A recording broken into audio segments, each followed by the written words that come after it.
आता आपल्या आवडत्या मालिकेचे संपूर्ण भाग मालिका प्रसारित झाल्यानंतर लगेचच पाहू शकता फक्त सन नेक्स्ट वर. भारतातील प्रेक्षकांसाठी मोफत सेवा. समीर हो बास आता. अगं माझी बायको दमली असेल म्हणून करतोय मी. अशी बायको मिळायला भाग्य लागतं.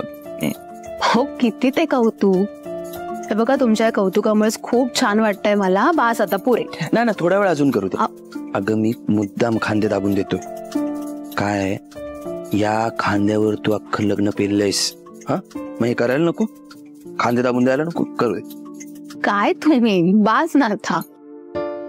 बरं ठीक आहे पण ओवी हे खरंय. तू समजूतदार मेहनती तर आहेसच पण तुला असं कणखर बघून तुझ्या प्रेमात परत परत पडतो का मी.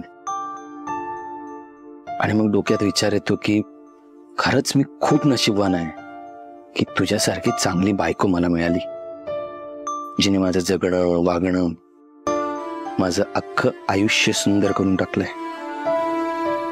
थँक्यू आणि आय लव्ह यू. सवी हा काय. अरे जरा बोलायचं होतं तुझ्याशी. हा बोल. मला माहिती नाही हे सगळं बोलायची योग्य वेळ आहे का नाही बाई पण आता वेळच उरला नाही ना. आई कशाबद्दल बोलायचंय. मी गेले काही दिवस तुम्हाला सांगत आले ना की मला यंग दिसतो. माझी वेळ भरली की तो मला घेऊन जाणार आहे. फार दिवस उरले नाहीत माझे. सांगत होते का नाही. तुमचा विश्वासच नाही बाई माझ्यावरती. माझी वेळ भरत आली आता. कदाचित लग्नामध्ये मी जाईन.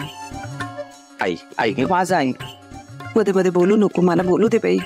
मी जाणार हे तर ठरलंय कळलं.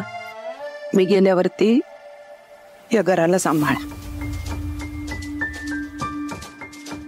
आकाश आणि मुक्ता एकमेकांची काळजी घेतीलच बाई पण मोठा भाऊ म्हणून तुझं लक्ष असू दे त्याच्यावर. मुड्डी जावई बापू यांच्याकडे पण लक्ष दे. शेवटपर्यंत माझ्या गुड्डीवर माया कर. हा करशील ना.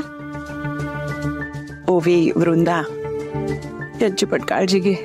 आणि आभाचं लग्न. आभाच्या लग्नाची जबाबदारी तुझ्यावर आहे. नीट पार पाडते. अरे मी जाईन तशी मास्तर पण आता म्हातारे झाले. तेही जातील एक दिवस.